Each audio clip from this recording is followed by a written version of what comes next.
Rounds ವೇಳೆ ಜನರನ್ನ ಕೂಡಿ ಹಾಕಿದ್ದಾರೆ.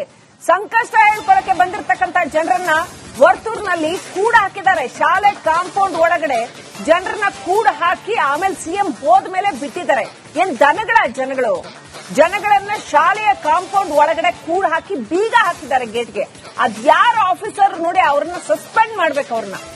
ಯಾಕಂತಂದ್ರೆ ಜನಗಳಿಗೆ ಅವರದ್ದೇ ಆದ ಹಕ್ಕಿದೆ. ಪ್ರಜಾಪ್ರಭುತ್ವ ಇದು. ಸಿಎಂ ಅಂತಂದ್ರೆ ಏನ್ ಮೇಲಿಂದ ಇಳಿದು ಬಂದಿರೋ ದೇವರಲ್ಲ, ಮನುಷ್ಯರೇ ಅವರು. ಇದೇ ಜನಗಳ ಪ್ರತಿನಿಧಿ ಮುಖ್ಯಮಂತ್ರಿಗಳು ನೋಡಿ ಹೆಂಗ್ ಗೇಟ್ ಒಳಗಡೆ ಕೂಡ ಹಾಕಿದ್ದಾರೆ. ಯಾರು ಅದು ಕೂಡ ಹಾಕೋದು? ಯಾರು ಹಿಂಗೆ ಯಾರಿಗೆ ಹಕ್ಕು ಕೊಟ್ಟಿದ್ದಾರೆ ಈ ತರ ಕೂಡ ಹಾಕಕ್ಕೆ? ತೆಗಿಬೇಕಲ್ವಾ ಅವ್ರನ್ನ? ಅದ್ ಯಾರು ಅಂತ ಆಫೀಸರ್ ಯಾರು ಅದಕ್ಕೆ ಇನ್ಚಾರ್ಜ್, ಅಲ್ಲಿ ಇದ್ದಿದ್ದು ಸೆಕ್ಯೂರಿಟಿ ಆಫೀಸರ್ ಅಥವಾ ಪೊಲೀಸ್ ಯಾರು ಡಿಸಿಷನ್ ತಗೊಂಡಿದ್ದು ಅಂತ ನೋಡಿ ಸಸ್ಪೆಂಡ್ ಮಾಡ್ಬೇಕು ಅವ್ರನ್ನ. ಇಷ್ಟೂ ಜನಗಳ ಹಕ್ಕು, ಅಲ್ಲಿದ್ದಂತಹ 100 ಜನಗಳ ಹಕ್ಕಿದೆಯಲ್ಲ, ಅದನ್ನ ಕಿತ್ಕೊಳಕ್ ಇವ್ರು ಯಾರು? ಇವರು ನೋಡಿ ಜನಗಳನ್ನ ಹೆಂಗ್ ಕೂಡ ಹಾಕಿದ್ದಾರೆ. ಇಂಥ ಸಂಕಷ್ಟದ ಸನ್ನಿವೇಶದಲ್ಲಿ ಸಿಎಂಗೆ ಮನವಿ ಕೊಡೋದಕ್ಕೆ ಬಂದಿರತಕ್ಕಂತಹ ಜನಗಳನ್ನ ಸ್ಕೂಲ್ ಕಾಂಪೌಂಡ್ ಒಳಗಡೆ ಹಾಕಿ ಗೇಟ್ಗೆ ಲಾಕ್ ಮಾಡಿದ್ದಾರೆ. ಸಿಎಂ ಹತ್ರ ಬರಬಾರ್ದು ಅಂತ. ಕೊನೆಗೂ ಸಿಎಂ ಹೋದ ಮೇಲೆ ಹೊರಟೋದ ಮೇಲೆ ಗೇಟ್ ನ ಓಪನ್ ಮಾಡ್ತಾರೆ ಇವರು. ಇವ್ರು ಯಾರು? ಇವ್ರು ಜನಗಳನ್ನ ಹಿಂಗೆ ಕೂಡ ಹಾಕಕ್ಕೆ? ಅಂತ ಮುಖ್ಯಮಂತ್ರಿಗಳಾಗಿದ್ರೆ ಅವರು ಜನಗಳ ಹತ್ರ ಬರೋದು ಬೇಡ ಅಂತ ಅನ್ನೋ ಮುಖ್ಯಮಂತ್ರಿಗಳಾಗಿದ್ರೆ ಮನೇಲಿ ಕೂತ್ಕೊಳ್ಳಿ. ಅವರು ಮುಖ್ಯಮಂತ್ರಿ ಸ್ಥಾನ ಇರೋದೇನೆ ಜನಗಳಿಗೆ ಸೇವೆ ಮಾಡೋದಕ್ಕೋಸ್ಕರ. ಓಕೆ, ಮತ್ತೊಮ್ಮೆ ಸಿದ್ದರಾಮಯ್ಯನವರೇ ಮತ್ತು ಡಿಕೆ ಶಿವಕುಮಾರ್ ಅವರೇ, ನೀವು ಗಮನಿಸ್ತಾ ಇದ್ರೆ ಜನಗಳು ಸಂಕಷ್ಟದಲ್ಲಿದ್ದಾರೆ.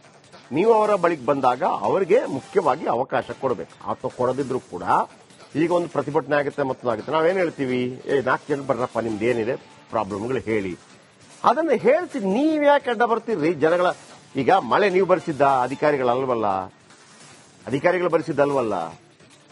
ಆಮೇಲೆ ಮುಖ್ಯಮಂತ್ರಿ ಡಿಸಿಎಂ ಹೇಳಿದಾರಲ್ವಾ, ನಾವು ಮಳೆ ನಿಲ್ಸಕ್ಕಾಗತ್ತಾ ಅಂತ. ಹವಾಮಾನ ಇಲಾಖೆ ಮುನ್ಸೂಚನೆ ಇತ್ತು ಅವರಿಗೆ. 1 ತಿಂಗಳು ಮುಂಚೆ ಹವಾಮಾನ ಇಲಾಖೆ ಈ 4 ದಿನ ಅತಿಯಾದ ಮಳೆ ಸುರಿಯಲಿದೆ, ಇಂತಿಷ್ಟು ಮಿಲಿಮೀಟರ್ ಮಳೆ ಸುರಿಯುತ್ತೆ ಅಂತ ಕೂಡ ಮುನ್ಸೂಚನೆ ಕೊಟ್ಟಿದೆ.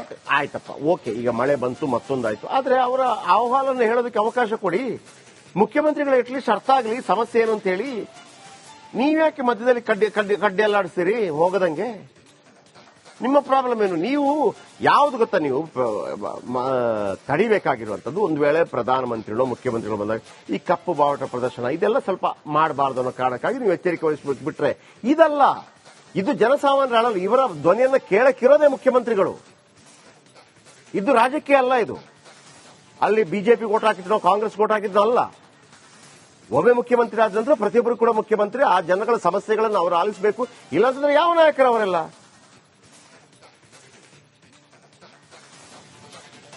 ಓಕೆ, ಇನ್ನು ಕಾಂಗ್ರೆಸ್ ಬಿಜೆಪಿ ಬಳಿಕ ಇದೀಗ ಜೆಡಿಎಸ್ ಸರದಿ. ಇಂದು ಜೆಡಿಎಸ್ ನಾಯಕರಿಂದ ಬೆಂಗಳೂರು ರೌಂಡ್. ಸುರೇಶ್ ಬಾಬು, ನಿಖಿಲ್ ನೇತೃತ್ವದಲ್ಲಿ ಪರಿಶೀಲನೆ. ಮಳೆಯಿಂದ ಹಾನಿಗೀಡಾದ ಸ್ಥಳಗಳಿಗೆ ಭೇಟಿ. ಸಾಯಿ ಲೇಔಟ್, ಸಿಲ್ಕ್ ಬೋರ್ಡ್ ಸೇರಿದಂತೆ ಹಲವೆಡೆ ಭೇಟಿ ಕೊಡ್ತಾರೆ.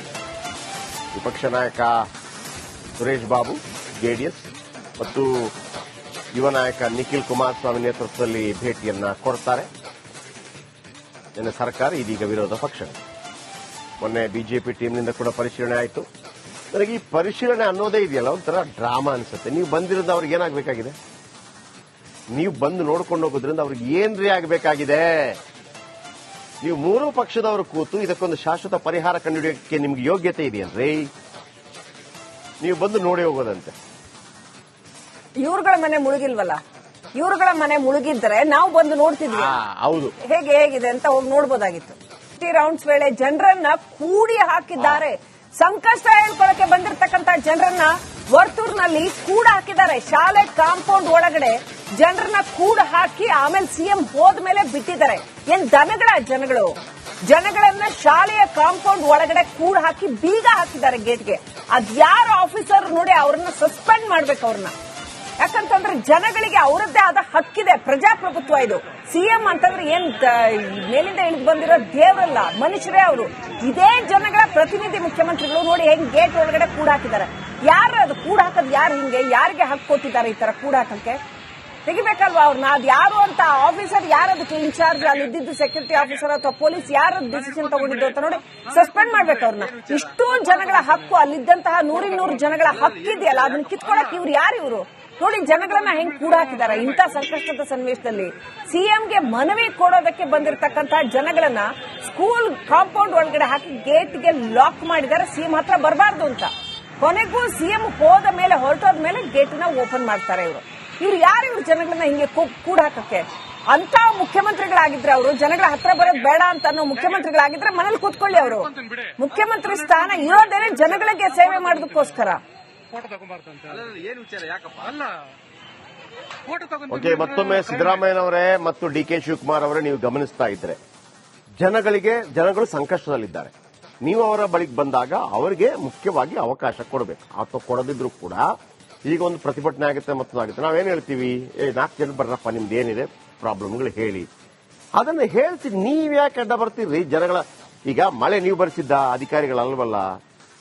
ಅಧಿಕಾರಿಗಳು ಬರೆಸಿದ್ದಲ್ವಲ್ಲ. ಆಮೇಲೆ ಮುಖ್ಯಮಂತ್ರಿ ಡಿಸಿಎಂ ಹೇಳಿದಾರಲ್ವಾ, ನಾವು ಮಳೆ ನಿಲ್ಸಕ್ಕಾಗತ್ತಾ ಅಂತ. ಹವಾಮಾನ ಇಲಾಖೆ ಮುನ್ಸೂಚನೆ ಇತ್ತು ಅವರಿಗೆ. 1 ತಿಂಗಳು ಮುಂಚೆ ಹವಾಮಾನ ಇಲಾಖೆ ಈ 4 ದಿನ ಅತಿಯಾದ ಮಳೆ ಸುರಿಯಲಿದೆ, ಇಂತಿಷ್ಟು ಮಿಲಿಮೀಟರ್ ಮಳೆ ಸುರಿಯುತ್ತೆ ಅಂತ ಕೂಡ ಮುನ್ಸೂಚನೆ ಕೊಟ್ಟಿದೆ. ಆಯ್ತಪ್ಪ, ಓಕೆ, ಈಗ ಮಳೆ ಬಂತು, ಮತ್ತೊಂದಾಯ್ತು. ಆದ್ರೆ ಅವರ ಆಹ್ವಾನ ಹೇಳೋದಕ್ಕೆ ಅವಕಾಶ ಕೊಡಿ. ಮುಖ್ಯಮಂತ್ರಿಗಳು ಅಟ್ಲೀಸ್ಟ್ ಅರ್ಥ ಆಗಲಿ ಸಮಸ್ಯೆ ಏನು ಅಂತ ಹೇಳಿ. ನೀವ್ಯಾಕೆ ಮಧ್ಯದಲ್ಲಿ ಕಡ್ಡಿ ಅಲ್ಲಾಡಿಸ್ತೀರಿ ಹೋಗದಂಗೆ? ನಿಮ್ಮ ಪ್ರಾಬ್ಲಮ್ ಏನು? ನೀವು ಯಾವ್ದು ಗೊತ್ತಾ, ನೀವು ತಡಿಬೇಕಾಗಿರುವಂತದ್ದು, ಒಂದು ವೇಳೆ ಪ್ರಧಾನಮಂತ್ರಿಗಳು ಮುಖ್ಯಮಂತ್ರಿಗಳು ಬಂದಾಗ ಈ ಕಪ್ಪು ಬಾವುಟ ಪ್ರದರ್ಶನ ಇದೆಲ್ಲ ಸ್ವಲ್ಪ ಮಾಡಬಾರ್ದು ಅನ್ನೋ ಕಾರಣಕ್ಕಾಗಿ ನೀವು ಎಚ್ಚರಿಕೆ ವಹಿಸ್ಬಿಟ್ರೆ, ಇದಲ್ಲ, ಇದು ಜನಸಾಮಾನ್ಯರ ಅಳಲು. ಇವರ ಧ್ವನಿಯನ್ನ ಕೇಳಕ್ಕಿರೋದೇ ಮುಖ್ಯಮಂತ್ರಿಗಳು. ಇದು ರಾಜಕೀಯ ಅಲ್ಲ. ಇದು ಅಲ್ಲಿ ಬಿಜೆಪಿ ಓಟ್ ಹಾಕಿದ್ನೋ ಕಾಂಗ್ರೆಸ್ ಓಟ್ ಹಾಕಿದ್ನೋ ಅಲ್ಲ. ಒಮ್ಮೆ ಮುಖ್ಯಮಂತ್ರಿ ಆದ ನಂತರ ಪ್ರತಿಯೊಬ್ಬರು ಕೂಡ ಮುಖ್ಯಮಂತ್ರಿ. ಆ ಜನಗಳ ಸಮಸ್ಯೆಗಳನ್ನು ಅವರು ಆಲಿಸಬೇಕು. ಇಲ್ಲಾಂತಂದ್ರೆ ಯಾವ ನಾಯಕರು ಅವರೆಲ್ಲ?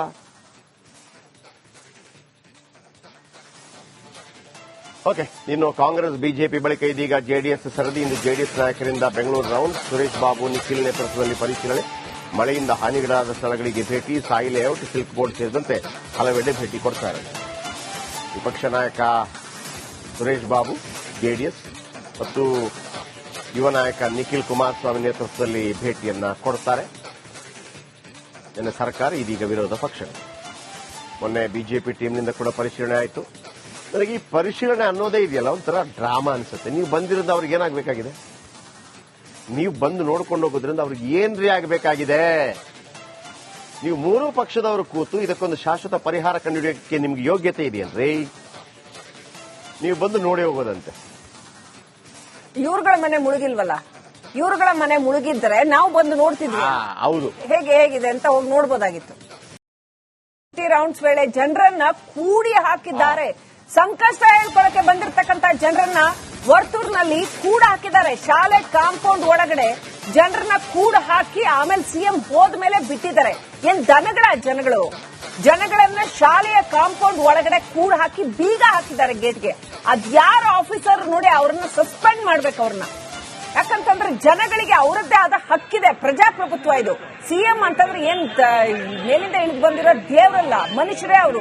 ಇದೇ ಜನಗಳ ಪ್ರತಿನಿಧಿ ಮುಖ್ಯಮಂತ್ರಿಗಳು. ನೋಡಿ ಹೆಂಗ್ ಗೇಟ್ ಒಳಗಡೆ ಕೂಡ ಹಾಕಿದ್ದಾರೆ. ಯಾರು ಅದು ಕೂಡ ಹಾಕೋದು? ಯಾರು ಹಿಂಗೆ ಯಾರಿಗೆ ಹಕ್ಕು ಕೊಟ್ಟಿದ್ದಾರೆ ಈ ತರ ಕೂಡ ಹಾಕಕ್ಕೆ? ತೆಗಿಬೇಕಲ್ವಾ ಅವ್ರನ್ನ? ಅದು ಯಾರು ಅಂತ ಆಫೀಸರ್, ಯಾರದಕ್ಕೆ ಇನ್ಚಾರ್ಜ್, ಅಲ್ಲಿ ಇದ್ದಿದ್ದು ಸೆಕ್ಯೂರಿಟಿ ಆಫೀಸರ್ ಅಥವಾ ಪೊಲೀಸ್ ಯಾರು ಡಿಸಿಷನ್ ತಗೊಂಡಿದ್ದು ಅಂತ ನೋಡಿ ಸಸ್ಪೆಂಡ್ ಮಾಡ್ಬೇಕು ಅವ್ರನ್ನ. ಇಷ್ಟೂ ಜನಗಳ ಹಕ್ಕು, ಅಲ್ಲಿದ್ದಂತಹ 100 ಜನಗಳ ಹಕ್ಕಿದೆಯಲ್ಲ, ಅದನ್ನ ಕಿತ್ಕೊಳಕ್ ಇವ್ರು ಯಾರು? ಇವರು ನೋಡಿ ಜನಗಳನ್ನ ಹೆಂಗ್ ಕೂಡ ಹಾಕಿದ್ದಾರೆ. ಇಂಥ ಸಂಕಷ್ಟದ ಸನ್ನಿವೇಶದಲ್ಲಿ ಸಿಎಂಗೆ ಮನವಿ ಕೊಡೋದಕ್ಕೆ ಬಂದಿರತಕ್ಕಂತಹ ಜನಗಳನ್ನ ಸ್ಕೂಲ್ ಕಾಂಪೌಂಡ್ ಒಳಗಡೆ ಹಾಕಿ ಗೇಟ್ಗೆ ಲಾಕ್ ಮಾಡಿದ್ದಾರೆ. ಸಿಎಂ ಹತ್ರ ಬರಬಾರ್ದು ಅಂತ. ಕೊನೆಗೂ ಸಿಎಂ ಹೋದ ಮೇಲೆ, ಹೊರಟೋದ ಮೇಲೆ ಗೇಟ್ನ ಓಪನ್ ಮಾಡ್ತಾರೆ ಇವರು. ಯಾರು ಇವ್ರು ಜನಗಳನ್ನ ಹಿಂಗೆ ಕೂಡ ಹಾಕಕ್ಕೆ? ಅಂತ ಮುಖ್ಯಮಂತ್ರಿಗಳಾಗಿದ್ರೆ ಅವರು ಜನಗಳ ಹತ್ರ ಬರೋದು ಬೇಡ ಅಂತ ಅನ್ನೋ ಮುಖ್ಯಮಂತ್ರಿಗಳಾಗಿದ್ರೆ ಮನೇಲಿ ಕೂತ್ಕೊಳ್ಳಿ ಅವರು. ಮುಖ್ಯಮಂತ್ರಿ ಸ್ಥಾನ ಇರೋದೇನೆ ಜನಗಳಿಗೆ ಸೇವೆ ಮಾಡೋದಕ್ಕೋಸ್ಕರ. ಓಕೆ, ಮತ್ತೊಮ್ಮೆ ಸಿದ್ದರಾಮಯ್ಯನವರೇ ಮತ್ತು ಡಿ.ಕೆ. ಶಿವಕುಮಾರ್ ಅವರೇ, ನೀವು ಗಮನಿಸ್ತಾ ಇದ್ರೆ ಜನಗಳು ಸಂಕಷ್ಟದಲ್ಲಿದ್ದಾರೆ. ನೀವು ಅವರ ಬಳಿಗೆ ಬಂದಾಗ ಅವರಿಗೆ ಮುಖ್ಯವಾಗಿ ಅವಕಾಶ ಕೊಡಬೇಕು. ಅಥವಾ ಕೊಡದಿದ್ರು ಕೂಡ ಈಗ ಒಂದು ಪ್ರತಿಭಟನೆ ಆಗುತ್ತೆ, ಮತ್ತೊಂದಾಗುತ್ತೆ. ನಾವೇನ್ ಹೇಳ್ತೀವಿ, 4 ಜನ ಬರ್ರಪ್ಪ, ನಿಮ್ದು ಏನಿದೆ ಪ್ರಾಬ್ಲಮ್ಗಳು ಹೇಳಿ. ಅದನ್ನ ಹೇಳ್ತೀವಿ. ನೀವ್ ಯಾಕೆ ಅಡ್ಡ ಬರ್ತೀರಿ ಜನಗಳ? ಈಗ ಮಳೆ ನೀವು ಬರೆಸಿದ್ದ ಅಧಿಕಾರಿಗಳು ಬರೆಸಿದ್ದಲ್ವಲ್ಲ. ಆಮೇಲೆ ಮುಖ್ಯಮಂತ್ರಿ ಡಿಸಿಎಂ ಹೇಳಿದಾರಲ್ವಾ, ನಾವು ಮಳೆ ನಿಲ್ಸಕ್ಕಾಗತ್ತಾ ಅಂತ. ಹವಾಮಾನ ಇಲಾಖೆ ಮುನ್ಸೂಚನೆ ಇತ್ತು ಅವರಿಗೆ. 1 ತಿಂಗಳು ಮುಂಚೆ ಹವಾಮಾನ ಇಲಾಖೆ ಈ 4 ದಿನ ಅತಿಯಾದ ಮಳೆ ಸುರಿಯಲಿದೆ, ಇಂತಿಷ್ಟು ಮಿಲಿಮೀಟರ್ ಮಳೆ ಸುರಿಯುತ್ತೆ ಅಂತ ಕೂಡ ಮುನ್ಸೂಚನೆ ಕೊಟ್ಟಿದೆ. ಆಯ್ತಪ್ಪ, ಓಕೆ, ಈಗ ಮಳೆ ಬಂತು, ಮತ್ತೊಂದಾಯ್ತು. ಆದ್ರೆ ಅವರ ಆಹ್ವಾನ ಹೇಳೋದಕ್ಕೆ ಅವಕಾಶ ಕೊಡಿ. ಮುಖ್ಯಮಂತ್ರಿಗಳು ಅಟ್ಲೀಸ್ಟ್ ಅರ್ಥ ಆಗಲಿ ಸಮಸ್ಯೆ ಏನು ಅಂತ ಹೇಳಿ. ನೀವ್ಯಾಕೆ ಮಧ್ಯದಲ್ಲಿ ಕಡ್ಡಿ ಅಲ್ಲಾಡಿಸ್ತೀರಿ ಹೋಗದಂಗೆ? ನಿಮ್ಮ ಪ್ರಾಬ್ಲಮ್ ಏನು? ನೀವು ಯಾವ್ದು ಗೊತ್ತಾ, ನೀವು ತಡಿಬೇಕಾಗಿರುವಂತದ್ದು, ಒಂದು ವೇಳೆ ಪ್ರಧಾನಮಂತ್ರಿಗಳು ಮುಖ್ಯಮಂತ್ರಿಗಳು ಬಂದಾಗ ಈ ಕಪ್ಪು ಬಾವುಟ ಪ್ರದರ್ಶನ ಇದೆಲ್ಲ ಸ್ವಲ್ಪ ಮಾಡಬಾರ್ದು ಅನ್ನೋ ಕಾರಣಕ್ಕಾಗಿ ನೀವು ಎಚ್ಚರಿಕೆ ವಹಿಸಬೇಕು. ಬಿಟ್ರೆ ಇದಲ್ಲ, ಇದು ಜನಸಾಮಾನ್ಯರ ಅಳಲು. ಇವರ ಧ್ವನಿಯನ್ನ ಕೇಳಕ್ಕಿರೋದೇ ಮುಖ್ಯಮಂತ್ರಿಗಳು.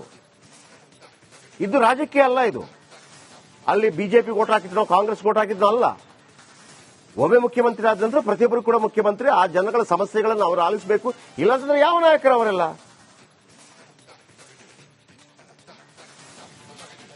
ಓಕೆ, ಇನ್ನು ಕಾಂಗ್ರೆಸ್ ಬಿಜೆಪಿ ಬಳಿಕ ಇದೀಗ ಜೆಡಿಎಸ್ ಸರದಿ. ಇಂದು ಜೆಡಿಎಸ್ ನಾಯಕರಿಂದ ಬೆಂಗಳೂರು ರೌಂಡ್. ಸುರೇಶ್ ಬಾಬು ನಿಖಿಲ್ ನೇತೃತ್ವದಲ್ಲಿ ಪರಿಶೀಲನೆ.